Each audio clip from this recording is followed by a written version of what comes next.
Kelly with kellyscards.ca, and I have a new card kit series. This will be the Everyday Card Kit number 6.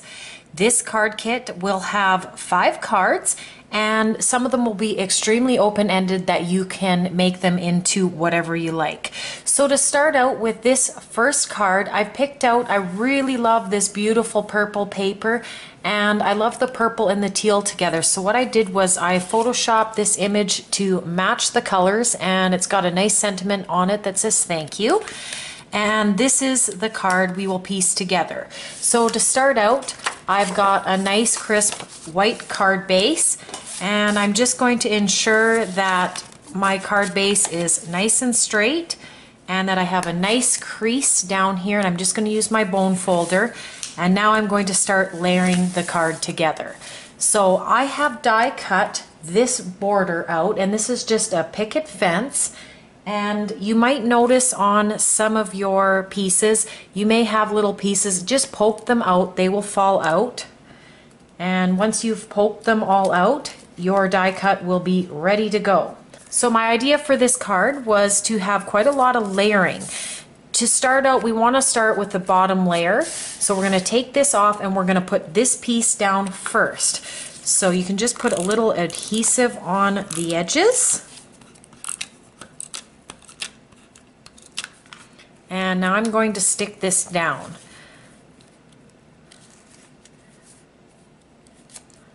So I've got that stuck down there now.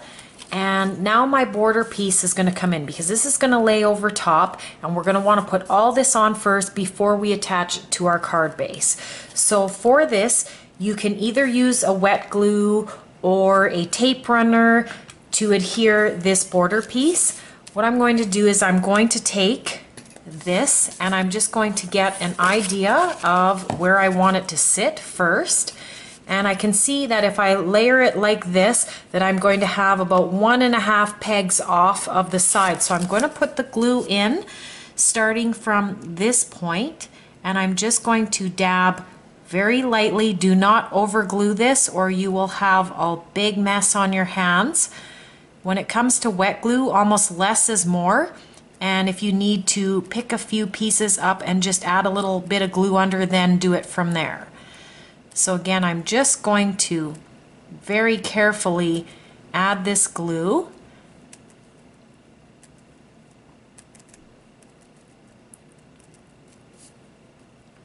And now I've got the glue on. A little trick I can tell you is to take your die cut and then dab it onto some paper and get all that excess glue off. We're just going to throw this away, but now when we put this on here, we're not going to have huge globs of glue because we've taken a lot of the glue off. And we're just going to make sure this is nice and straight. Again, I'm going to try to use my grid paper on here to help me align this. And then when I feel it's in a good spot, I am going to put it down and apply some pressure. I don't feel like it's straight over here, so... And that's the nice thing about wet glue, is you can move it around and wiggle it. So if we look at this now, that's pretty straight on there.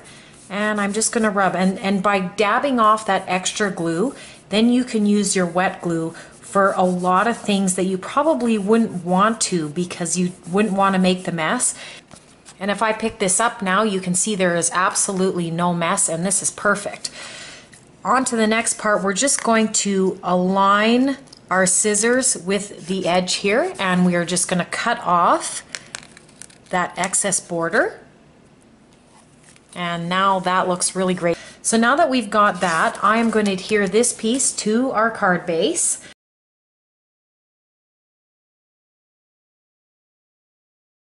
I'm going to add this now and make sure it is nice and straight. And then I'm just going to use my bone folder, especially on here, carefully, just to adhere this whole piece down.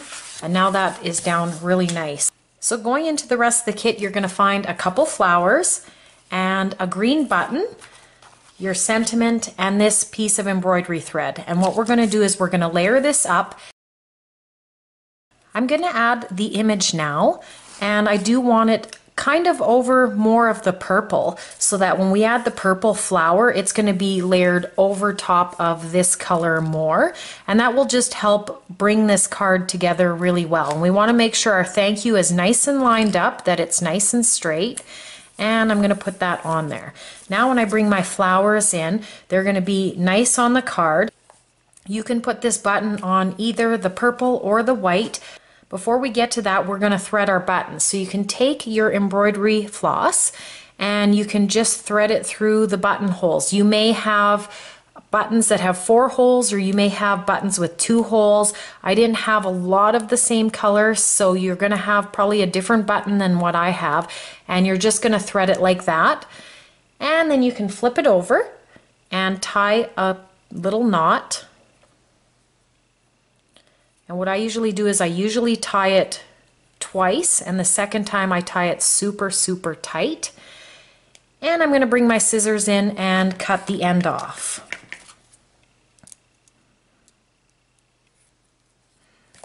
I've cut mine super close because I'm going to adhere it with hot glue, and I know that knot won't come undone now.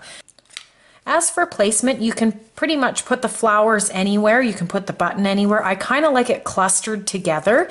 So I'm going to have the purple flower over here, and I'm going to have the white one beside it, and then I'm going to have the button on top of the white flower. So to start out, I've got my hot glue gun ready, and I'm just going to put some hot glue on the back of this purple flower. And I'm just going to use my little tool to help push this down because I don't want to burn myself. And I like these little clusters along the image. It really makes the card look good. And now I'm going to do the white flower next. And I'm going to go just slightly on top of the purple flower. So just adding this white flower again, using my tool so I don't burn myself. And now I'm going to add the button, and again with the hot glue. I'm going to bring this in carefully and put this on top. This is starting to look pretty good. To cover up this hot glue spot, I decided not to do a brad. I wanted to do something a little different. So what I've picked out for this card is this little pearl there, and I really think that balances it really nice. I've gotten to this point in the card, and I feel like I like the balance of this card. I like how this is clustering, and I don't really want to add too much, but I was thinking of trying some more of these little pearls, but in the corner, just to see how that looks. And I think I really like how this looks. I think it just helps this corner be a little bit less empty. This will finish up the outside, but for the inside, and I've discussed this in other videos, that I like to add a piece on the inside. Even though we have a white inside, I like to add another piece on the inside, which will help just add a little bit of balance to the card, because right now there's a lot more heaviness on the front than the back, and we don't want our cards to tip over. So this also just, it cleans it up and makes it look really nice as well. So this does 2 things. So we'll get the adhesive on here, and we'll put this into the card to finish this card up. And there, that has been added. So this totally finishes up this first card in the card kit series. Really love these colors. They are so beautiful together, and this is going to make a really great card to send to someone.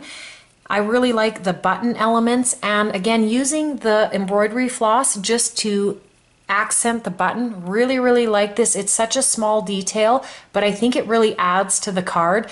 And again, using the pearls in here in both spots help put a balance to this card. And I really like these borders. Borders add so much to cards. So when you go shopping for dies, look out for borders because they are so easy to add. And again, they add just a little bit extra to the card. So I hope you enjoyed this first card in this card kit series. There are 4 other cards on the way. You can check me out at kellyscards.ca, and I thank you for watching, and I hope you have a wonderful day.